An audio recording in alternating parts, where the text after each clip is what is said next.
What's cooking, adventurers? Welcome back. Today we're diving into something I overlooked a few weeks ago, the devs' responses to some of the most common issues. I'll be breaking down their answers and giving you my take as always.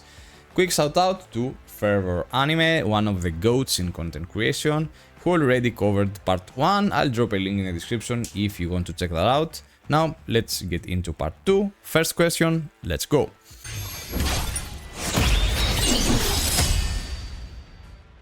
A lot of players have complained that burning through all their account energy just takes way too long. People are asking for an auto-clear or sweep feature to speed things up.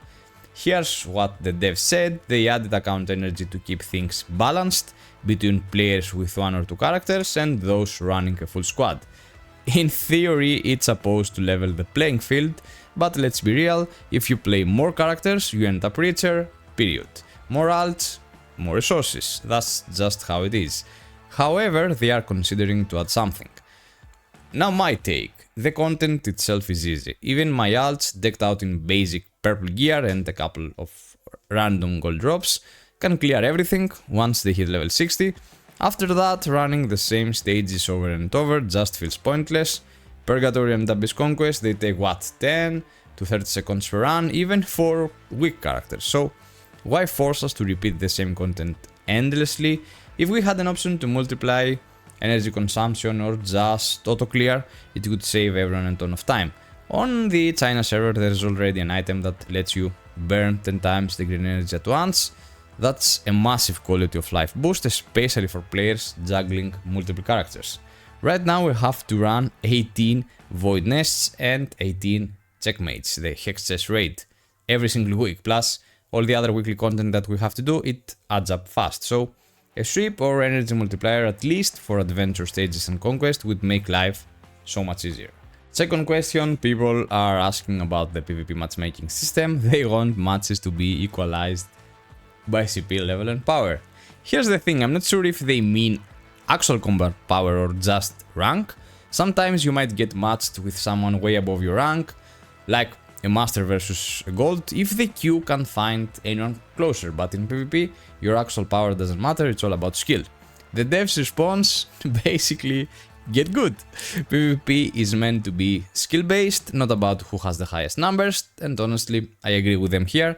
If you want to win, focus on improving your gameplay, not your combat power. PvP is the one place where your wallet and your gear don't carry you, just your skills. Next up, people are asking how to move outfit insignia, so my little whales already flexing those insignias, huh? Here's the deal, in a recent update, or maybe a stealthy bug fix, the devs improved the UI so it's clearer how insignias work. Now there's a special stone you can use to transfer insignias between outfits. If you slapped your insignias onto a lowly rank, because you couldn't wait for that shiny SS, well, congratulations, you played yourself. To fix it, you'll need to spend Prismedium to buy those transfer stones to make the switch. Painful, but that's the price of impatience. The good news, the new UI makes it much harder to mess this up, so read it before you click, and maybe save your resources for the real drip. And finally, the last question, everyone's asking about new content and events. I get it, grinding the same stuff every day gets old fast. This ties back to the whole energy issue, players want less grind, more action. And the devs answer, right now it's all about the One Punch collaboration. We've talked that to death already, so nothing new here. On a side note, I did get a personal response about my last video, but don't worry, I'm not leaking any DMs, I keep things professional, even if my sense of humor isn't. Well, looking ahead, the devs mentioned pre-registration for Mystrix, the new class dropping next week, with impressive rewards. Well, for new players, that's great. For us veterans, let's just say that you can't tame a wild horse just by looking at it. Still, free stuff is free stuff, right? That's it for the dev addressing issues part 2. Thanks for watching, your support keeps me from turning to dust. There is a giveaway running on Discord for Fantasium passes, so jump in if you haven't already, it's free, and who doesn't like free? Happy grinding, and until next time, see ya!